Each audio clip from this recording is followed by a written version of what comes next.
10-10 साल से सरकार चला रहे हैं और तीसरी बार के लिए मांग करने के लिए आए हैं कि 10 साल हमें हो गए हैं, 5 साल और हमें दीजिए। यानी अपने लिए 15 साल और 22 साल के नौजवान को अग्निवीर में ले जाने के बाद में 4 साल में रिटायर करने का काम कर रहे हैं। दुश्मन नहीं बांट सका आपको। जम्मू कश्मीर हमेशा एक रहा, लेकिन इन्होंने जम्मू को और कश्मीर को अलग अलग कर दिया, इन्होंने बांटने का काम किया। बहुत जबरदस्त बेरोजगारी है। तो अगर वोटर जो वोट देगा वो बेरोजगारी के नाम पर देगा। आज यहाँ के बच्चे नौकरियों के लिए तरस रहे, जिसमें नौजवान हैं, उन्होंने कहा है कि ये वोटर जब वोट डालने जाएगा तो ये अग्निवीर के नाम पर डालने जाएगा कि उसके साथ में कितना बड़ा धोखा हुआ। कानून बनाने का वादा किया है कि कानूनी तौर पर एमएसपी से आपको रेट मिलेगा।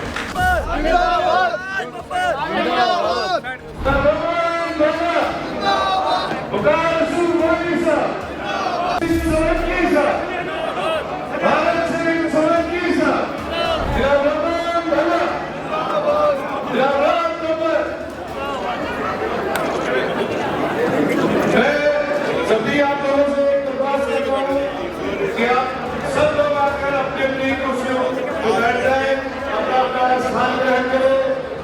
आपके हर की अपनी जिंदाबाद बब्बर, जिंदाबाद बब्बर, जिंदाबाद बब्बर। आया हूं, विनती करने आया हूं, आपके पंजे पर निशान लगाने की दरख्वास्त करने के लिए।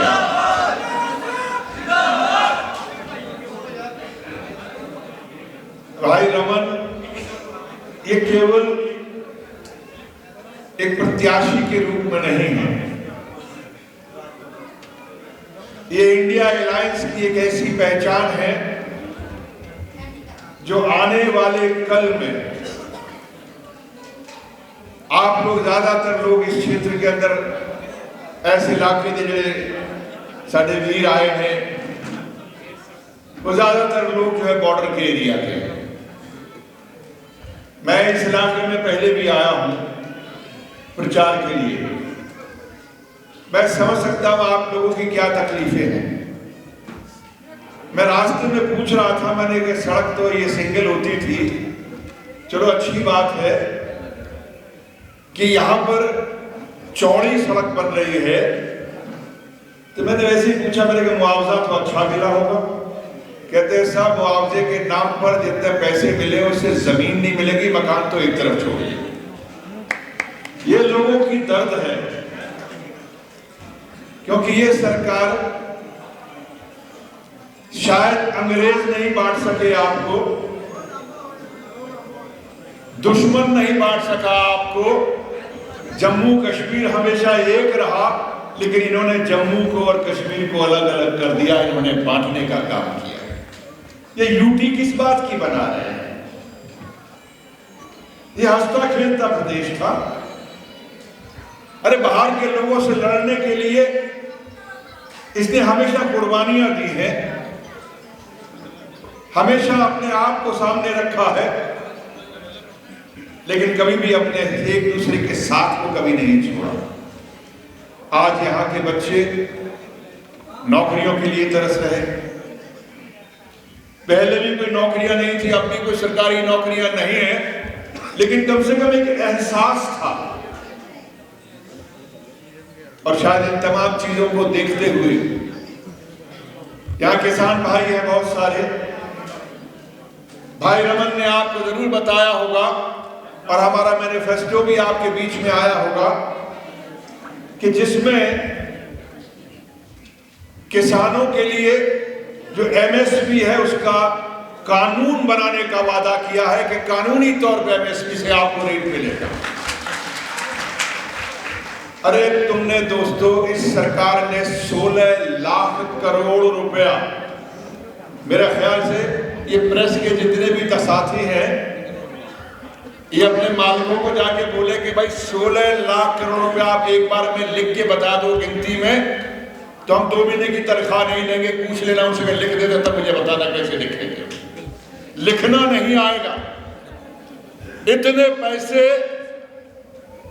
इन्होंने सिर्फ 22 परिवारों के, 22 इंडस्ट्रीज के 22 लोगों के माफ किए हैं। अगर ये 16 लाख करोड़ रुपया किसानों का कर्जा माफ कर दिया होता, अगर ये 16 लाख करोड़ में अगर इंडस्ट्रीज लगा के नौजवानों को रोजगार दे दिया होता, तो शायद आज जम्मू कश्मीर का हिंदुस्तान में खुशहाली नजर आ रही होती। इन्हीं की अपनी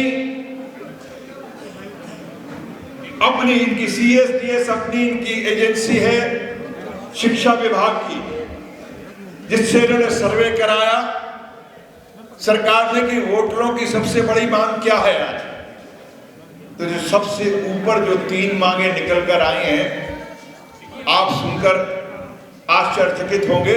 और इसीलिए इनका कोई भी नेता, चाहे कितने भी ऊपर के पद का क्यों ना हो, यहां पर होकर गए हैं, कोई भी नेता बात नहीं करता उन मुद्दों की, वो कहीं ना कहीं कुछ और इधर उधर की बातें करके चले जाते हैं। सबसे जो 3 अहम मुद्दे हैं, 75% लोगों का, वोटरों का मानना है कि बहुत ज्यादा महंगाई है। 72% लोगों का मानना है कि यहां पर बहुत जबरदस्त बेरोजगारी है। अगर वोटर जो वोट देगा वो बेरोजगारी के नाम पर देगा, वो महंगाई के नाम पर देगा। और 68% लोगों ने, जिसमें नौजवान हैं, उन्होंने कहा है कि ये वोटर जब वोट डालने जाएगा तो ये अग्निवीर के नाम पर डालने जाएगा कि उसके साथ में कितना बड़ा धोखा हुआ। क्या हम लोगों को शर्म नहीं आती? वो लोग जो सत्ता में बैठे हुए हैं, 10-10 साल से नौकरियां, 10-10 साल से मंत्री बनकर बैठे हैं, 10-10 साल से सरकार चला रहे हैं, और तीसरी बार के लिए मांग करने के लिए आए हैं कि 10 साल हमें हो गए हैं, 5 साल और हमें दीजिए।